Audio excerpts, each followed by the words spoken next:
الحمدللہ وکفا والصلاة والسلام علی سید الرسل وخاتم الانبیاء وعلی آلہ واصحابہ الذین اوفوا عہدا الذین هم خلاصۃ العرب العرباء وخیر الخلائق بعد الانبیاء اما بعد فاعوذ باللہ من الشیطان الرجیم بسم اللہ الرحمن الرحیم اذ جعل الذین کفروا فی قلوبہم الحمیۃ حمیۃ الجاہلیہ فأنزل اللہ سکینتہ علی رسولہ وعلی المؤمنین وألزمهم كلمة التقوى وكانوا أحق بها وأهلها وكان الله بكل شيء عليما قال النبي صلى الله عليه وسلم ليس الشديد بالسرعة إنما الشديد الذي يملك نفسه عند الغضب صدق اللہ العظیم وصدق رسولہ النبی الأمی الکریم ونحن على ذلك لمن الشاہدین والشاکرین والحمد للہ رب العالمین۔ 26واں پارہ سورہ فتح کی ایک آیت کریمہ اور جناب نبی پاک صلی اللہ علیہ وسلم کا ایک فرمان تلاوت کیا ہے جس کو امام بخاری نے اپنی کتاب میں روایت کیا ہے۔ فرمایا اذ جعل الذین کفروا فی قلوبہم الحمیۃ حمیۃ الجاہلیۃ، کافروں نے اپنے دلوں کے اندر ایک ضد اور غصہ جاہلیت والا بٹھایا ہوا تھا۔ فأنزل اللہ سکینتہ علی رسولہ وعلی المؤمنین، اس کے مقابلے میں اللہ تعالیٰ نے اہل ایمان کے دلوں پر اطمینان سکون نازل کر رکھا تھا، نبی پر بھی ایمان والوں پر بھی۔ وَأَلْزَمَهُمْ كَلِمَةَ التَّقْوَى وَكَانُوا أَحَقَّ بِهَا وَأَهْلَهَا، اور اللہ نے ان ایمان والوں کے لیے تقوی کو لازم قرار دیا تھا، اور یہ لوگ تقوی کے زیادہ اہل تھے۔ وَكَانُوا أَحَقَّ بِهَا وَأَهْلَهَا، کہ یہ نیک لوگ ہیں اور ان کو نیکی میں اور اونچے مقام عطا کیے جائیں، وہ اسی کے اہل تھے۔ وَكَانَ اللَّهُ بِكُلِّ شَيْءٍ عَلِيمًا، اور اللہ ہر کچھ جانتا ہے۔ جناب نبی پاک صلی اللہ علیہ وسلم کے فرمان کا مفہوم یہ ہے کہ پہلوان وہ نہیں ہے جو دوسرے کو گرا دے، پہلوان وہ ہے کہ جب کوئی ایسی بات کوئی دوسرا کہہ دے تو یہ اپنے غصے پر قابو پا لے اور غصے کو استعمال نہ کرے، یہ پہلوان ہے۔ یہ آیت کریمہ جو آپ کے سامنے تلاوت کی ہے، یہ صلح حدیبیہ کے بعد نازل ہوئی، جیسے سورہ فتح، تو اس میں یہ آیت بھی ہے کہ کافر لوگ ضد، عناد، غصے میں تھے کہ ہم مسلمانوں کو عمرہ نہیں کرنے دیں گے۔ اس کے مقابلے میں غصے کا بدلہ تو غصہ ہی تھا جو عام رواج ہے، لیکن اللہ تعالیٰ نے نبی پاک صلی اللہ علیہ وسلم پر اور حضرات صحابہ کرام جو 1500 کے لگ بھگ تھے، ان کے دلوں پہ اطمینان، وقار، سکون نازل کر دیا کہ آپ لوگ غصہ نہ کرو، بس صلح کر لو اور اللہ مدد عطا کریں گے۔ اور غصے کو استعمال نہ کرنا، جبکہ یہ شخص انتقام لے سکتا ہے، یہ تقوی ہے، غصے کو استعمال نہ کرنا۔ وَأَلْزَمَهُمْ كَلِمَةَ التَّقْوَى وَكَانُوا أَحَقَّ بِهَا وَأَهْلَهَا، یہ حضرات صحابہ اسی کے زیادہ اہل تھے کہ انہیں یہ مقام عطا کیا جائے۔ وَكَانَ اللَّهُ بِكُلِّ شَيْءٍ عَلِيمًا۔ آج کی گزارشات میں ایک روحانی مرض اور ظاہری معاشرے کی مرض کا ذکر کرنا مقصد ہے، اور وہ ہے غصہ، کہ اسلام غصے کو کب استعمال کرنے کی اجازت دیتا ہے اور کب غصے کو استعمال نہ کرنے پر مقام عطا کرتا ہے، ثواب دیتا ہے۔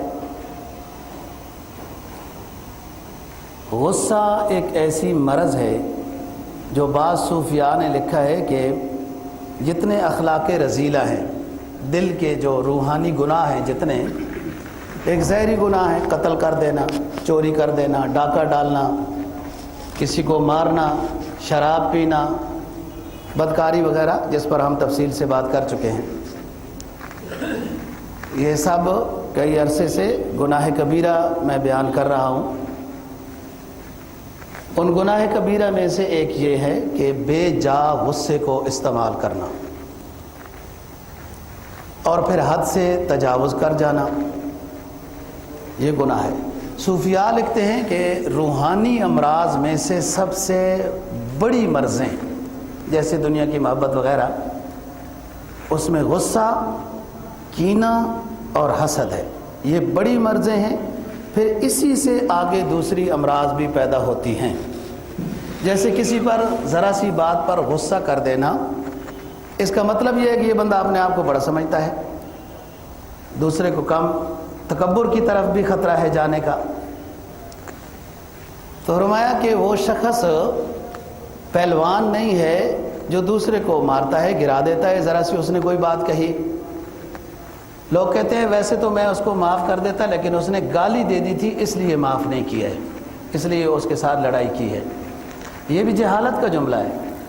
حدیث میں جناب نبی پاک صلی اللہ علیہ وسلم کا فرمان ہے کہ کوئی شخص اگر کسی کو گالی دیتا ہے تو درمیان میں فرشتہ اللہ پاک بھیج دیتے ہیں، اور وہ فرشتہ کہتا ہے کہ یہ بندہ ایسا نہیں ہے، گالی دینے والے کو کہتے ہیں تو ایسا ہے، تو ایسا ہے، وہ جواب دیتا رہتا ہے، حتیٰ کہ وہ جواب دیتا رہتا ہے جب تک یہ بندہ نہ بولے۔ اگر اس نے اس کی گالی کے بدلے میں گالی دے دی، فرشتہ چلا جاتا ہے، پھر ہٹ جاتا ہے، پھر آپ دونوں برابر ہو گئے۔ تو جو بندہ سمجھدار ہے، کچھ دین دنیا کا علم رکھتا ہے، اچھے ماحول میں تھوڑا سا بھی رہتا ہے، تو وہ غصے کا جواب غصے میں نہیں دے گا۔ شیخ سعدی رحمہ اللہ تعالی فرماتے ہیں کہ کبھی بھی جب لڑائی ہوگی غصہ غصے کے ساتھ تو دونوں بے وقوفوں کی ہوگی۔ اگر ان میں سے ایک بھی عقل مند ہے اور دوسرا غصہ کرتا ہے تو یہ کہے گا چھوڑو جی کیا کرتے ہو، بس صحیح ہے، دونوں بے وقوفوں کی لڑائی ہوگی۔ اور ذرا سی بات پر پھر آگے بڑھتا جاتا ہے نظام۔ قرآن تو کہتا ہے نا کہ خاطبہم الجاہلون قالوا سلاما، آپ سمجھ گئے ہیں کہ بندہ، یہ انگریزی ڈاکٹر کہتے ہیں نا جب کوئی ٹیسٹ کراؤ تو یہ نارمل ہے، یہ نارمل کو لوگ سمجھتے ہیں کہ صحت مند ہے، وہ نارمل صحت مند نہیں ہوتا، وہ جا رہا ہے، بیماری کی طرف جا رہا ہے۔ نارمل، یہ جو عام معاشرے میں کہتے ہیں نا وہ بندہ نارمل ہے، وہ نارمل کا مطلب گزارا ہے، بچو اس سے۔ اذا خاطبہم الجاہلون قالوا سلاما، ایسی کوئی بات کہتا ہے جس سے آگے جھگڑے کا خطرہ ہے تو بس بچو، وہاں سے اٹھ جاؤ۔ غصے کی بھڑک، جذبہ دل میں، جسم میں، خواہش میں آنا، یہ فطرتی چیز ہے۔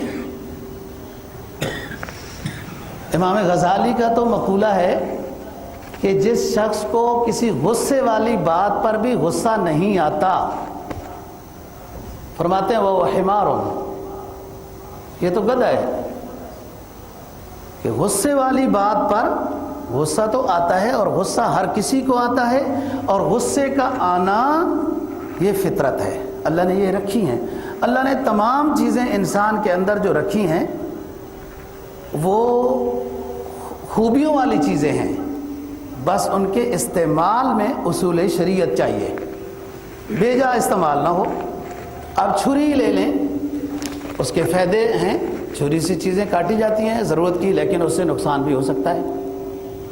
یہی چیز موبائل ہے، ضرورت کی چیز بھی ہے اور دنیا اس سے کیا کر رہی ہے، اور بھی چیزیں ہیں۔ غصہ یہ فطرت نے رکھا ہے، کسی موقع پہ اس کو استعمال کرنے کا حکم ہے۔ غصہ بالکل آتا ہی نہیں ہے تو یہ تو فطرت کے خلاف ہے، کسی کو اگر غصہ آتا ہی نہیں ہے۔ فرمایا غصے میں افراط اور تفریط نہ ہو، اعتدال ہو۔ افراط یہ ہے غصے میں کہ ہر بات پر غصہ، ذرا ذرا سی بات پر غصہ، اور پھر غصے کو استعمال کرتا ہے۔ میں نے بتایا غصے کا آنا تو فطرت ہے، لیکن اس کو استعمال کرنا اصول شریعت کے مطابق یہ ضروری ہے۔ اس کو پتہ ہونا چاہیے کہ یہاں غصے کو استعمال نہ کرنے میں ثواب ہے اور اس جگہ میں غصے کو استعمال کرنے کا ثواب ہے۔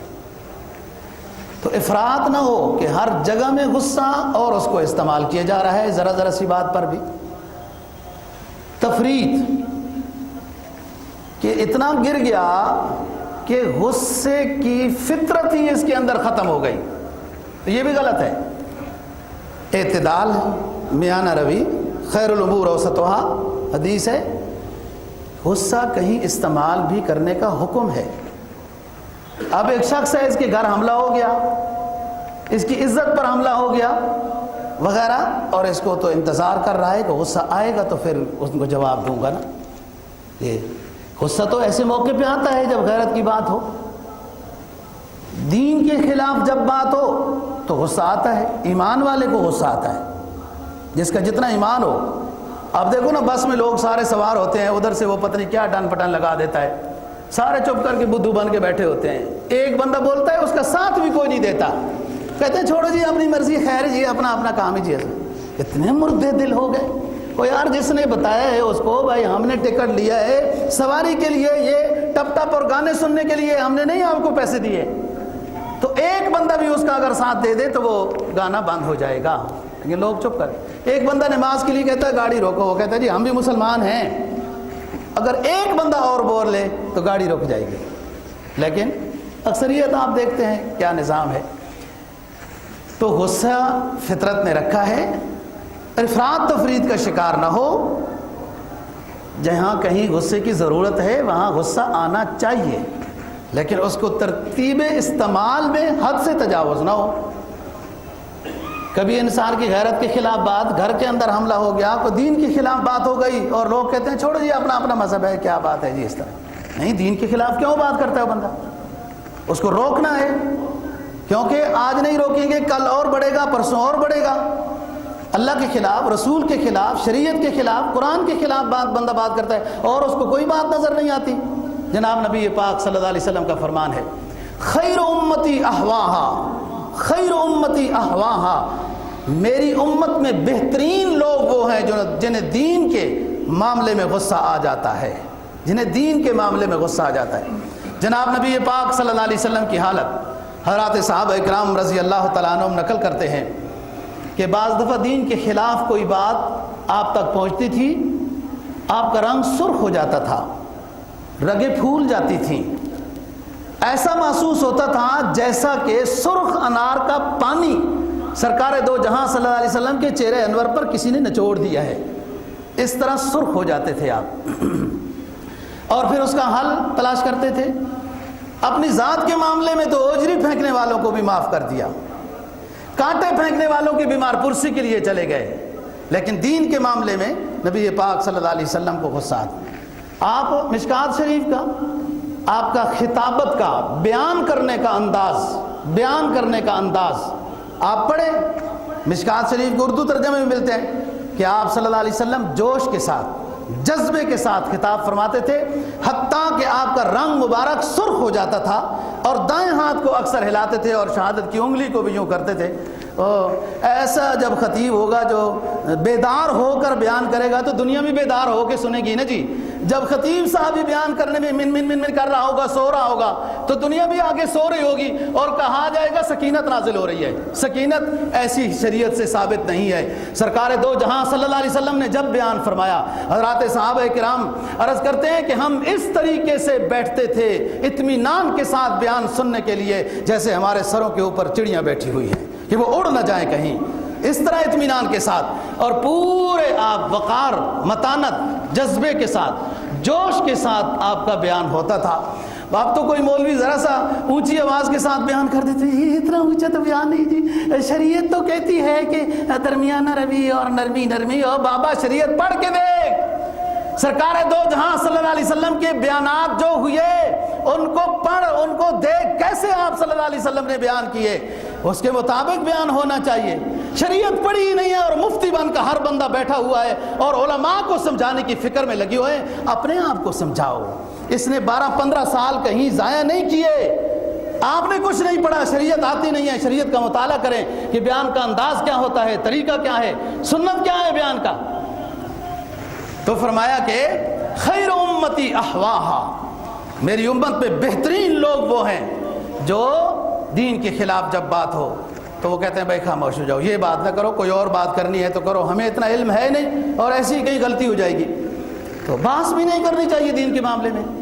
ظاہر ہے کہ ایک تمام علوم کا استحضار تو ہوتا نہیں ہے, کچھ بات سنی ہوتی ہے, کچھ نہیں سنی ہوتی ہے اور بندہ آدھی کر دیتا ہے اور آگے جا کے پھنس جاتا ہے. خواہ مخواہ باس اور دل میں کدورت پیدا ہوتی ہے.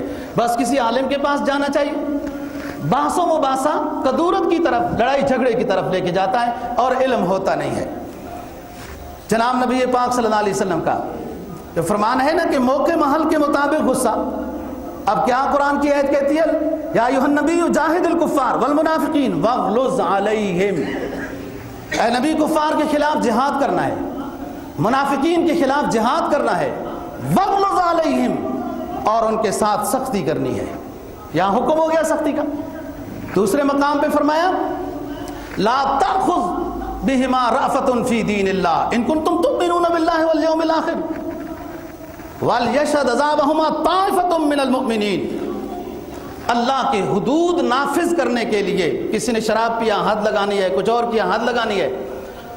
اب وہاں حد ثابت ہو گئی گواہوں کے ساتھ, تمام شرائط کے ساتھ, جو لوازمات ہے اس کے ثابت ہو گئی, تو یہ شخص کو نرمی آ جاتی ہے. نہیں, لا تأخذ بہما رأفۃ فی دین اللہ ان کنتم مؤمنین. اللہ کے معاملے میں اب یہ حد ثابت ہو گئی ہے, اب اس کو لاگو کرو, نافذ کرو, اب نرمی کرنے کی اجازت نہیں ہے. وَلْيَشْهَدْ عَذَابَهُمَا طَائِفَةٌ مِّنَ الْمُؤْمِنِينَ. چاہیے کہ جب حد نافذ کی جائے تو مسلمانوں کو بلایا جائے. یہ انگریزی قانون ہے, چھپ چھپا کے جناب پھانسی دے دی جائے, یوں عبرت بنے تاکہ لوگوں کو کے لیے سب کے سامنے ہو کہ اس طرح کے گناہ کرنے والوں کی سزا یہ ہوتی ہے. تو بتا رہا ہوں کہ غصے میں افراط بھی جائز نہیں ہے اور تفرید کے غصہ آتا نہیں ہے. غصے میں اعتدال ضروری ہے, اور یہ کسی مربی کے پاس بیٹھنے سے, کسی کی صحبت میں رہنے سے یہ غصے میں اعتدال آتا ہے. حضرت تھانوی رحمہ اللہ تعالیٰ کو کسی نے خط لکھا کہ مجھے غصہ بہت آتا ہے. انہوں نے فرمایا کہ فلانے مولوی صاحب کے پاس چلے جاؤ جو دہلی کے اندر رہتا ہے, بس ادھر چلے جاؤ. یہ وہاں چلے گئے, اس کے پاس رہتے رہے, یہ چند مہینے بعد واپس آ گئے. پھر تھانوی صاحب کو خط لکھا, مولانا اشرف علی تھانوی رحمہ اللہ تعالیٰ کو خط لکھا کہ حضرت ان بزرگوں نے مجھے کوئی ہدایت نہیں دی ہے, کچھ وظائف یا کوئی پڑھنا پڑھانا, بس نماز روزہ وظیفے ہوتے ہی رہے, لیکن مجھے کوئی خاص غصے کے بارے میں کہ غصہ دور ہو جائے گا ہدایت نہیں دی. لیکن میرے غصے میں اعتدال آ گیا ہے, اب مجھے بے جا غصہ نہیں آتا. یہ وجہ آپ سے پوچھتا ہوں, یہ کیا وجہ ہوئی؟ فرمایا اس لیے کہ وہ صبر و تحمل اور حلم والے تھے, ان کے اندر غصے میں اعتدال تھا. تمہیں ان کی صحبت نصیب ہوئی جس کی وجہ سے یہ ملکہ آپ کو بھی مل گیا نا, صحبت صالح ترا صالح کنت. فرمایا نبی پاک صلی اللہ علیہ وسلم نے من قزم غیظا وهو يقدر على انفاذه ملأ اللہ تعالی قلبہ امنا و ایمانا.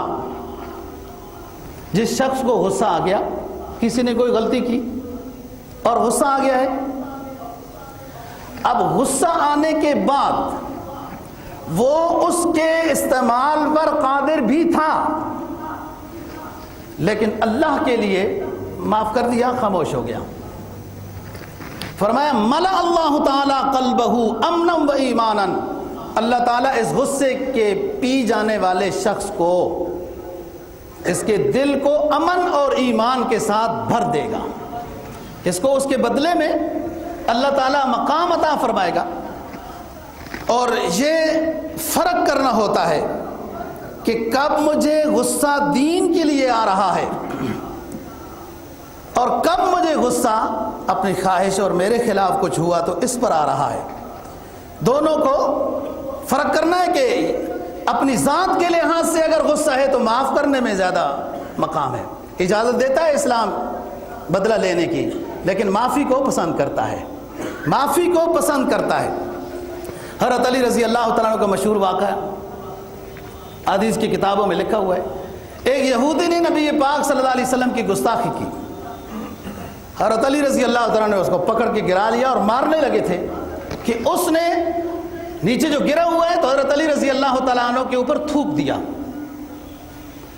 یہ رک گئے اور پھر اس کے اوپر سے جو قابو آ چکا تھا اس کے اوپر سے اٹھ کے سیڈ ہو گئے. اس یہودی نے کہا وجہ کیا ہے، آپ کیوں ہٹ گئے ہیں؟ میں تو آپ کے قابو میں آ گیا تھا.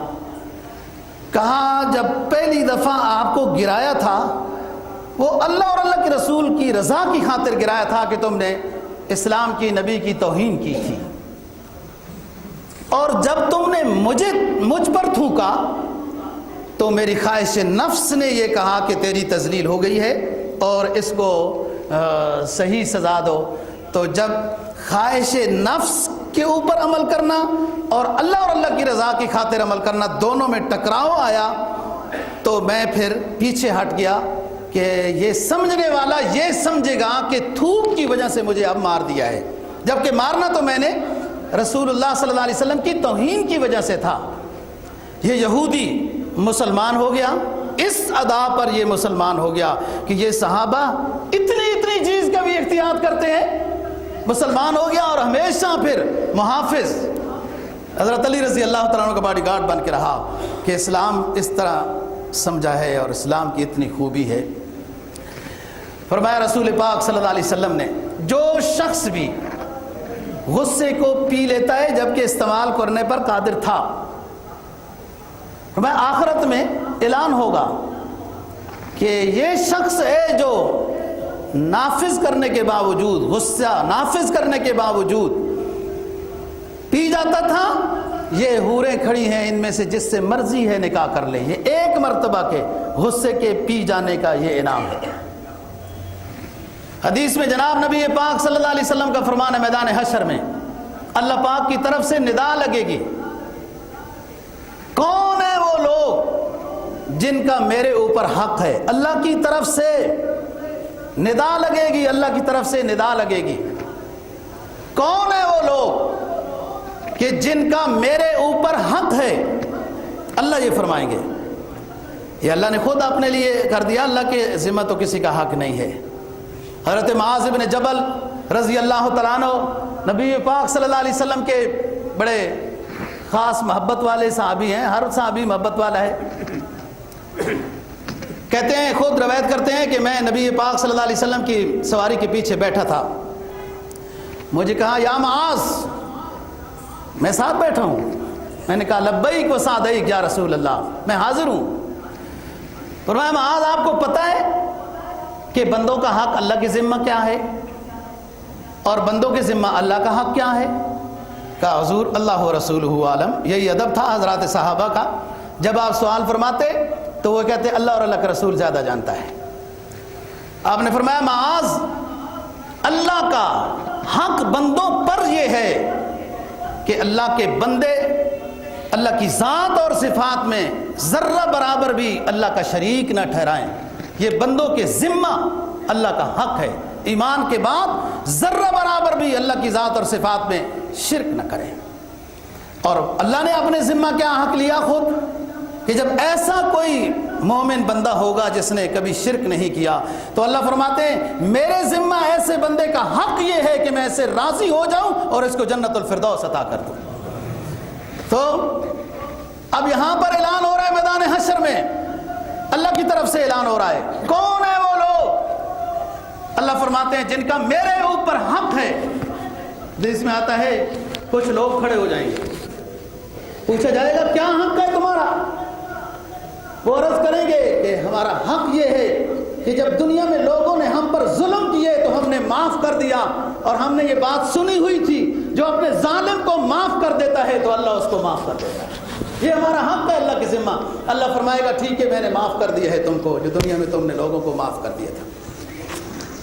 ایک حدیث میں جناب نبی پاک صلی اللہ علیہ وسلم کا فرمان ہے, کون ہے وہ لوگ جو جنت میں اونچے محل چاہتے ہیں, اللہ رسول کی رضا چاہتے ہیں, اونچے درجات چاہتے ہیں, باغ اور نہریں چاہتے ہیں, یاقوت اور مرجان کی اینٹوں کے ساتھ بنے ہوئے محل چاہتے ہیں. کون ہے وہ لوگ؟ صحابہ نے عرض کیا حضور کون ہے وہ لوگ؟ فرمایا یہ وہ لوگ ہیں جن میں 3 خوبیاں ہوں ایمان کے بعد 3 خوبیاں, جو اپنے ظالم کو معاف کرنے کا ظرف رکھتے ہوں, جو کچھ نہ دینے والے کو کچھ دیتے ہوں. لوگ تو کہتے ہیں نا فلانا ہدیہ دے گا تو اس کے بدلے میں یہ ہدیہ دے گا, اور لکھتے بھی ہیں, پھر لکھتے بھی ہیں کہ ہمارے بیٹے کی شادی پر اس نے 1000 روپے دیے تھا تو ہم بھی پھر جب اس کے بیٹے کی شادی ہوگی تو 1000 روپیہ دینا ہے. وہ ہدیہ ہوتا ہے, ثواب کی نیت سے ہونا چاہیے. یہ ہدیہ دیا قرض دیا ہے, ہدیہ کا ثواب زیادہ ہے. ہدیہ ہو, کوئی دے یا نہ دے آپ کو, یہ نیت ہی نہیں ہونی چاہیے.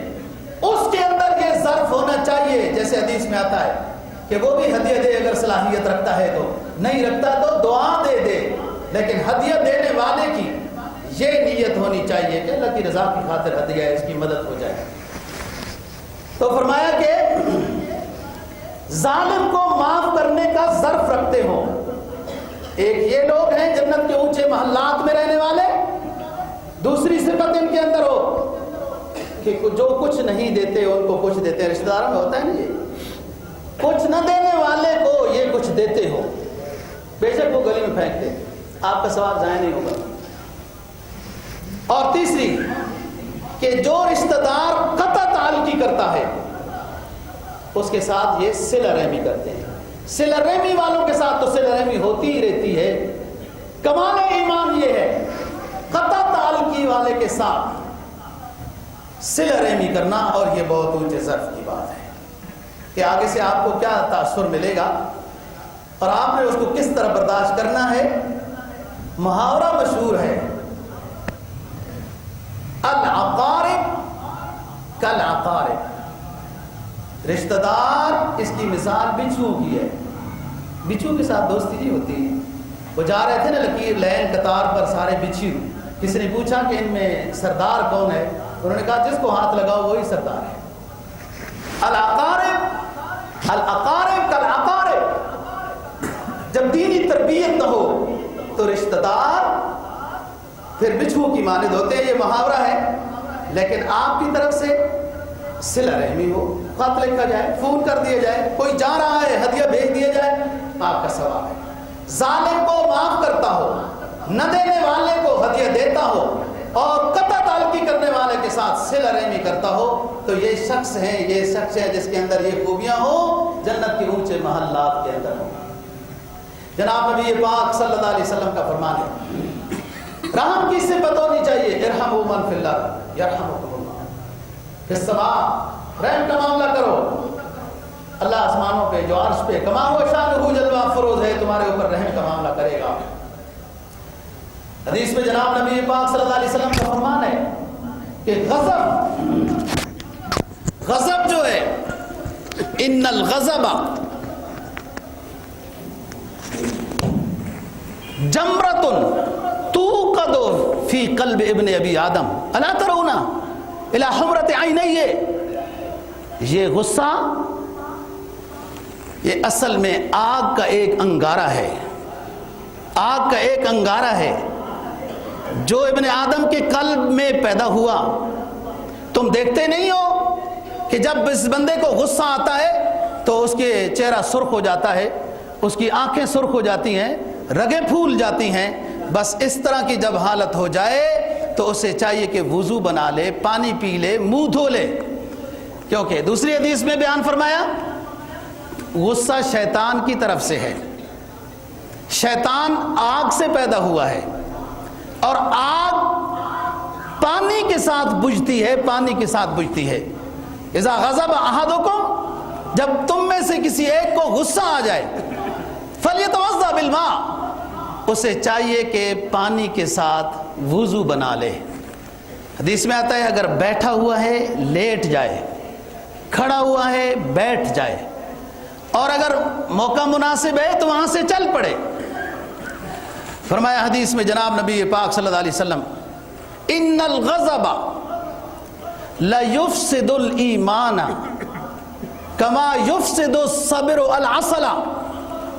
سنو لوگو، غصہ ایمان کو برباد کر دیتا ہے جس طریقے سے کہ ایلوا، تنبا شہد میں ملا دو تو شہد کو برباد کر دیتا ہے. اور عجیب بات ہے کہ ایلوا اور تنبا جو ہے بہت کڑوا ہوتا ہے، بہت مرضوں کے لحاظ سے استعمال ہوتا ہے. اس کا عربی زبان میں نام صبر ہے. صبر بھی کڑوا ہوتا ہے، مشکل ہے یہ گھونٹ. حدیث میں جناب نبی پاک صلی اللہ علیہ وسلم کا فرمان ہے کہ سب سے محبوب گھونٹ، سب سے محبوب گھونٹ جو اللہ کو پسند ہے وہ یہ کہ جو غصے والا گھونٹ پی جاتا ہے. غصے کو استعمال نہیں کرتا، غصہ تو آتا ہے وہ فطرت میں ہے، بس معاف کر دیتا ہے، پی جاتا ہے. آئے دن دفتروں میں، پڑوس میں وغیرہ وغیرہ، یہ میرا خیال ہے ہماری آزمائش یا ان کی آزمائش، یہ جانبین کی آزمائش یہ چلتی ہی رہتی ہے. بس ان میں کوئی سمجھدار بندہ ہونا چاہیے جو معاف کرے، ہدیہ دے، یوں کرے، بس انشاءاللہ صحیح ہو جائے گا. آپ شریعت پر عمل کر رہے ہیں اور اس کا فائدہ ہوگا. صبر ایلوا کڑوا ہو، بہت کڑوا ہوتا ہے. واللہ عالم. بعض حکمات تو یہ لکھتے ہیں کہ بہت سارے تنبے کاٹ کے نا جی، کاٹ کے اور رکھ دیے جائیں تو اس کے اوپر شوگر کا مریض کھڑا رہے، جب زبان میں ذائقہ کڑوا آ جائے گا شوگر ٹھیک ہو جاتا ہے. اس حد تک کڑوا ہے. بہرحال نیم حکیم خطرہ جان والا مسئلہ نہ کرنا، کو آپ نے ڈاکٹر سے مشورہ کرنا. تو بہرحال، اور اگلی بات، حق بھی کڑوا ہوتا ہے. فائدہ مند چیز وہی ہوتی ہے دوستو جو کڑوی ہو. میٹھی چیز اتنی فائدہ مند نہیں ہوتی. سارے منع کرتے ہیں میٹھا کام کھاؤ جی، میٹھا کام. شوگر نہیں ہے تب بھی میٹھا کام استعمال کرو، فلاں فلاں. میٹھی چیز صحت کے لیے اتنی فائدہ نہیں، لیکن ضرورت بھی ہوتی ہے. ایسا نہ ہو کڑوی اتنی زیادہ استعمال کر لو کہ جگر کو نقصان ہو جائے. حضرت ابو ذر غفاری رضی اللہ تعالیٰ عنہ کو آپ نے فرمایا نا، ابا ذر قل الحق وان کان مرا، قل الحق وان کان مرا. ابو ذر، حق بات کرنی ہے، جدھر بھی کرنی ہے حق بات کرنی ہے. اور یاد رکھنا، حق بولنا بھی مشکل ہوتا ہے، حق برداشت کرنا بھی مشکل ہوتا ہے. حق کڑوا ہوتا ہے، حق بول بھی ہر کوئی نہیں سکتا. میں نے آپ کو ایک دفعہ پہلے بتایا تھا، کراچی میں پردے کے موضوع پر بیان کیا تو میرے نمازی تو کیا ہوتے ہیں وہ کمیٹی ساری ناراض ہو گئی. اس وقت سپیکر اونچے کھلے تھے. مولوی صاحب ہمیں بیگ میں ڈانٹتی ہیں پردے کے موضوع پر نہ بیان کیا کرو. میں نے کہا جب میں پردے کے موضوع پر بیان نہ کروں تو اللہ رسول مجھے ڈانٹتا ہے. یہ تو بات ہوگی جو اللہ رسول نے بیان کیا. اور مولوی تھے جن کو تم نے پریشر میں ڈال دیا ہے. ہاں، حق تو بیان ہے، حق ہوتا، بیان کرنے میں بھی حق کڑوا ہوتا ہے، مشکل ہوتا ہے، ہر کوئی نہیں کر سکتا جی. اور جو سن لیتا ہے، وہ سمجھ لیتا ہے، پھر وہ عمل کر لے تو کامیاب بھی وہی ہو جاتا ہے. تو حد سے تجاوز نہ ہو، غصہ اعتدال میں ہو. جناب نبی پاک صلی اللہ علیہ وسلم کا فرمان وہ مشہور حدیث ہے جس میں 3 باتیں ہیں منافق کی علامت. وعدہ خلافی کرے گا، باتوں میں جھوٹ بولے گا، امانت میں خیانت کرے گا۔ یہ حدیث بخاری مسلم نے مختلف مقامات پر لکھی ہے، لیکن ایک حدیث میں چوتھی علامت بھی منافق کی بیان ہوئی ہے کہ فجر جب اس کو غصہ آ جائے گا تو حد سے تجاوز کر جائے گا، حد سے تجاوز کر جائے گا۔ بس اعتدال میں رہے۔ اور آگے بھی دیکھیں نا، آگے بھی دیکھیں کہ جو غصے کو استعمال، جیسے بعض دفعہ استادوں کو غصہ آ جاتا ہے، قاری صاحبان کو غصہ آ جاتا ہے، آگے دیکھیں وہ 8 سال کے، 9 سال، 10 سال، 7 سال والے بچے ہیں، وہ آپ کے غضب کو برداشت بھی کر سکتے ہیں کہ جس طریقے سے ان کے اوپر وہ ہو جاتا ہے۔ وہ لوگوں نے صرف مدرسوں کو بدنام کر رکھا ہے، مدرسوں میں اب بڑا سخت قانون ہے، مار کٹائی نہیں ہوتی، وفاق المدارس کی طرف سے بھی لیٹر آئے ہوئی ہیں وغیرہ وغیرہ، پھر بھی بعض قاریوں کو جلال آ جاتا ہے۔ سکولوں میں بھی اس طرح ہے۔ اب دیکھو وہ سندھ والے سکول نے، استاد نے اس بچے کو مارا تھا، اس کا دماغ کچھ مسئلہ ہوا، امریکہ میں اس کا آپریشن ہوتا رہا، مجھے اب معلوم نہیں اس کو شفا مل گئی یا نہیں۔ بہرحال غصہ اعتدال کے ساتھ، اور آگے دیکھنا ہے کہ برداشت کتنی ہے، وہ کیسے استعمال ہو سکتا ہے۔ دین کے معاملے میں غصے کی اجازت ہے، اور اس میں بھی فرمایا کہ 7 سال میں بچے کو نماز کی طرف لے جاؤ، 10 سال میں سستی کرے تو تھوڑی تنبیہ شروع کر دو۔ آج کل تو 20 سال کے بچے بھی ابھی بچے ہوتے ہیں، بچے خیر ہیں جی، بچے ہیں ابھی، اور 20 سال کے بچے ہوتے ہیں، شریعت نے ان کو مکلف قرار دیا ہے۔ 10 سال میں ان کے اوپر سختی شروع ہو جانی چاہیے تھی، نماز کا پابند بنا دینا چاہیے تھا۔ تو بات کر رہا تھا صبر، اس کا عظیم گھوٹ ہے جو اللہ کو بہت پسند ہے، لیکن کڑوا ہوتا ہے، اور انعام بھی بہت زیادہ ہے۔ قرآن مجید نے جہاں کہیں بھی انعامات بیان کیے یوں کیا، لیکن صبر کے معاملے میں لامتناہی نظام کو چھوڑا۔ فرمایا انما یوفی الصابرون اجرهم بغیر حساب، انما یوفی الصابرون اجرهم بغیر حساب، اجر دیا جائے گا صابرین کو، لیکن اس کی حد بندی نہیں ہے۔ جتنا صبر کیا کتنا اس نے پیا غصہ۔ فرمایا ما یلقاها الا الذین صبروا وما یلقاها الا ذو حظ عظیم۔ یہ صبر کرنا، برداشت کرنا، یہ ہماری عطا ہے، اور یہ ہر کسی کو عطا نہیں ہوتی۔ اونچے نصیب والوں کو صبر کرنے کا مقام ملتا ہے۔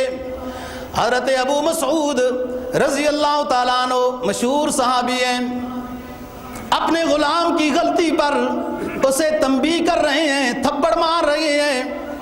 پیچھے سرکار دو جہاں صلی اللہ علیہ وسلم تشریف لے آئے، فرمایا یا ابا مسعود اللہ اقدر علیک منک علیہ، اے ابو مسعود اللہ تیرے اوپر زیادہ قادر ہے، جتنا تو اپنے غلام پہ قادر ہے اس سے زیادہ رب العالمین تیرے اوپر قادر ہے۔ سزا ذرا دیکھ کر دینا، حد سے تجاوز نہ کرنا۔ اور وہ سمجھ گئے، جناب نبی پاک صلی اللہ علیہ وسلم کی آواز مبارک کو پانی پانی ہو گئے۔ پیچھے مڑ کے دیکھا، اے اللہ کے رسول میری اس غلطی کا ازالہ اگر یوں ہو سکتا ہے تو میں اپنے غلام کو اللہ اور اللہ کے رسول کی رضا کی خاطر آزاد کر دیتا ہوں۔ آپ نے فرمایا آزاد کر دو، اللہ اور اس کا رسول راضی ہو جائے گا۔ یہ حضرات صحابہ ہیں دوستو، جب اپنی غلطی کا احساس ہوا کان وقافا عند حدود اللہ، جب اپنی غلطی کا احساس ہوا رک گئے وہیں پر۔ جب سمجھایا گیا یہ شریعت کے خلاف ہے تو رک گئے، کان وقافا عند حدود اللہ۔ اقبال مرحوم کہتا ہے نا، درفشانی نے تیری قطروں کو دریا کر دیا، درفشانی نے تیری قطروں کو دریا کر دیا، دل کو روشن کر دیا، آنکھوں کو بینا کر دیا۔ جو خود نہ تھے راہ پہ وہ عالم کے ہادی بن گئے، وہ کیا نظر تھی جس نے مردوں کو مسیحا کر دیا۔ تیرے نبی تیری جبین نیاز سے گرنے والے قطرے تیرے لبے دہن سے، تیری زبان عطر سے نکلنے والے جملے، وہ موتی اتنے قیمتی ثابت ہوئے کہ یہ جو درندے تھے ان کو آپ نے عالم کا رہبر و رہنما بنا دیا۔ ایسی بات جب سمجھ آئی تو فوراً اس کا ازالہ بھی عظیم کیا۔ تو بات یہ ہے دوستو، بعض صوفیاء نے یہ لکھا ہے کہ غصے کے 4 درجے ہیں، ایک اچھا درجہ ہے، ایک بہت برا ہے، 2 برابر ہیں۔ ایک بندہ ایسا ہوتا ہے اس کو غصہ بھی جلدی آتا ہے اور جاتا بھی جلدی ہے۔ فرمایا نہ قابل تعریف ہے تو نہ قابل مذمت ہے، برابر ہو گیا، جلدی آتا ہے لیکن جلدی جاتا بھی تو ہے نا، جان جلدی چھوٹ جاتی ہے۔ اور ایک شخص ہے کہ جس کو غصہ دیر سے آتا ہے لیکن جاتا بھی دیر سے ہے، یہ بھی برابر ہے، نہ قابل تعریف نہ قابل مذمت، اس لیے کہ غصہ آتا ہی دیر سے ہے تو چلو پھر جاتا بھی دیر سے، اس وقت تک بندہ کہیں روانہ ہو جائے گا۔ ایک شخص ہے جس کو غصہ جلدی آتا ہے لیکن جاتا بڑا دیر سے ہے، فرمایا یہ سب سے برا ہے، یہ سب سے برا ہے۔ آتا غصہ جلدی ہے، جاتا بہت دیر سے ہے۔ اور ایک شخص ہے کہ غصہ دیر سے آتا ہے، جاتا جلدی ہے۔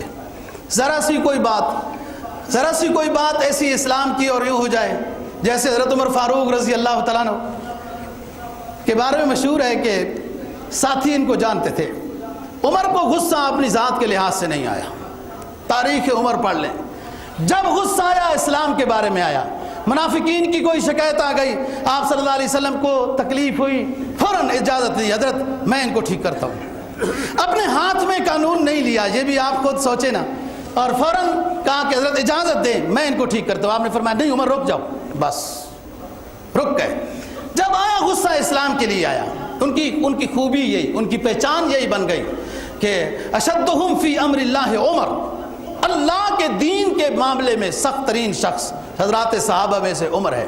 صحابہ سارے کلہم عدول ہیں، لیکن ہر کسی کی خوبیاں ہیں وغیرہ اس طرح۔ تو بات یہ کر رہا ہوں کہ جب حضرات صحابہ کرام رضی اللہ تعالیٰ عنہ کو بات پتہ چل گئی یہ اسلام کے بارے میں ہے، یوں رک جانا ہے، اس طرح ہے، تو فوراً، اور جب غصہ آیا جو یہ ترتیب ہوئی تو آئی بھی دین کے۔ اصل تو معاملہ یہی ہے کہ غصہ دیر سے آئے جلدی چلا جائے۔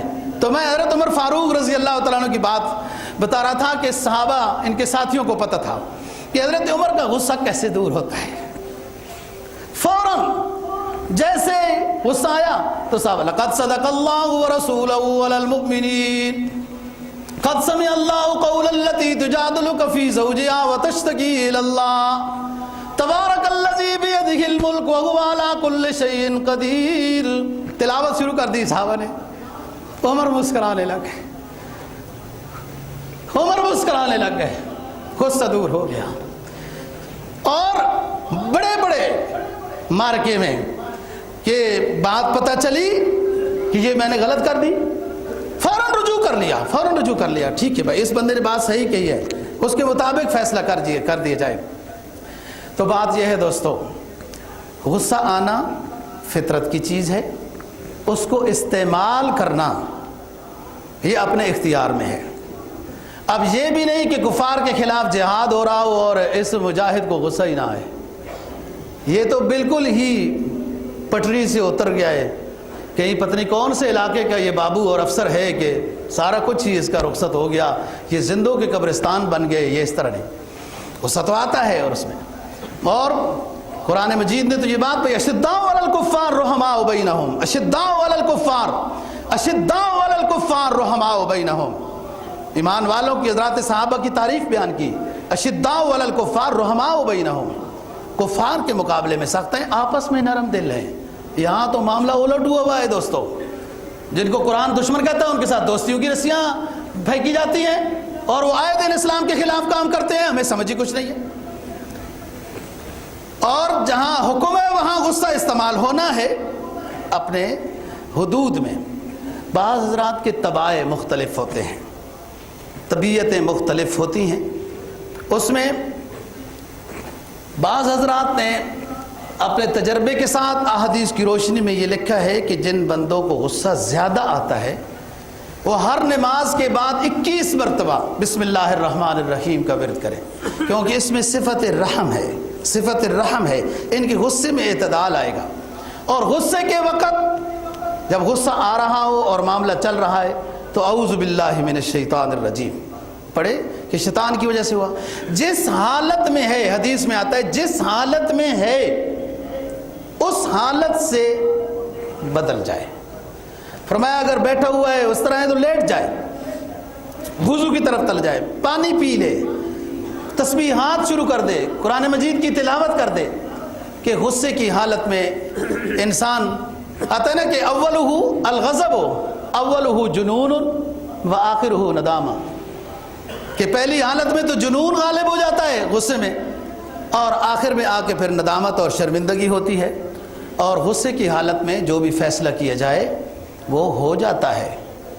لوگ اپنی بیگمات کو طلاق دے دیتے ہیں، ذرا سی بات پر غصہ ہوتا ہے، آپس میں جھگڑا ہو گیا، آگے وہ بھی تو اسی سکول کی تربیت یافتہ ہے نا محترم، جس سکول کے آپ تربیت یافتہ ہو، آپ خود تو جو کہتے رہو تو آگے وہ جو ہے آپ نے کیا سمجھا ہوا ہے کہ وہ شیخ ابو الحسن خرقانی رحمہ اللہ تعالیٰ کی تربیت یافتہ ہے۔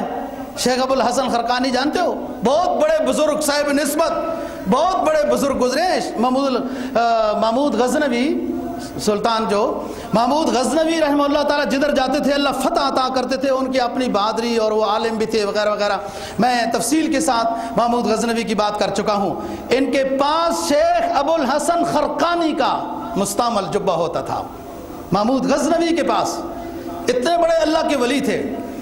وہ کوئی ملنے کے لیے گیا، خانقاہ میں تو نہیں تھے، کسی نے بتایا وہ پتہ کر لو، گھر میں چلے گئے، دستک دی، وہ کہنے لگی کیوں کہا پیر صاحب کو ملنے ہوں، کہا وہ پیر، وہ فلانا، وہ یہ تم اس کو پیر سمجھتے ہو، اس کو کچھ خبر ہی نہیں ہے، کچھ پتہ ہی نہیں ہے انسانیت کا، اور فلاں اس کا خدا یہ کیا بات ہے، اس شخص کا تو پورے فارس اور پورے علاقے میں اتنی شہرت ہے۔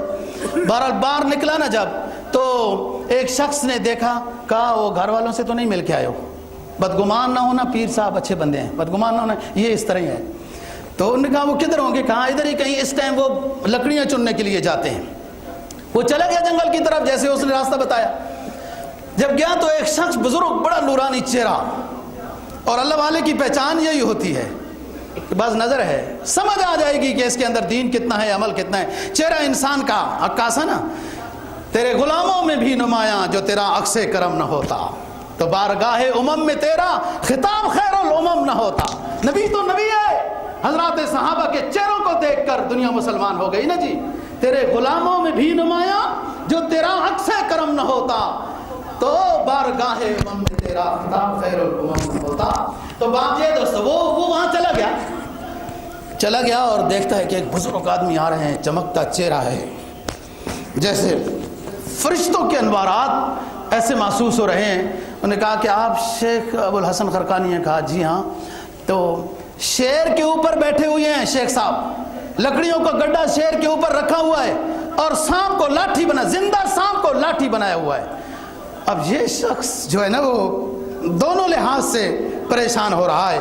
ادھر دیکھا کیا منظر ہوا گھر میں، ادھر جب دیکھ رہا ہوں تو کیا منظر ہے۔ شیخ صاحب زہر ہے، اتقوا فراست المؤمن فإنه ينظر بنور اللہ تعالی، مومن کی فراست سے بچو، مومن اللہ کی روشنی سے دیکھ لیتا ہے۔ یہ عالم الغیب ہونا نہیں ہے، اللہ کی عطا ہے۔ میں نے کئی دفعہ بتایا، ہمارے استاذ طالب علموں کو صبح پہلی کلاس تھی، وہ بتا دیتے تھے تم نے صحیح وضو نہیں بنایا تھا، تم نے نماز صبح کی نہیں پڑھی، جاؤ نماز پڑھ کے آؤ۔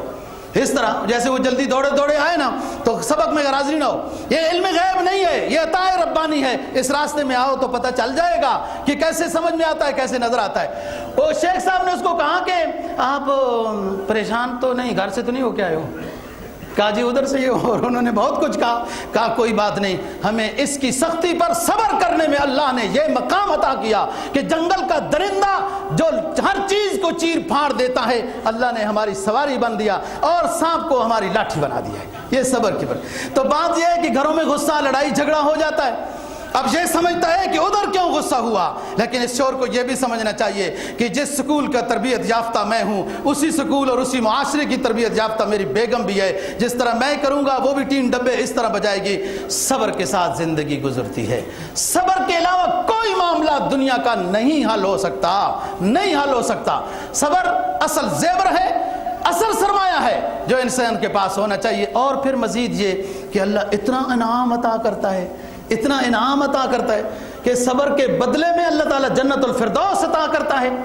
اور بات یہ ہے کہ پھر غصے کی حالت میں لوگ 3 طلاقیں دے کر پھر ادھر ادھر مختلف مفتیوں کے پاس چکر لگاتے ہیں۔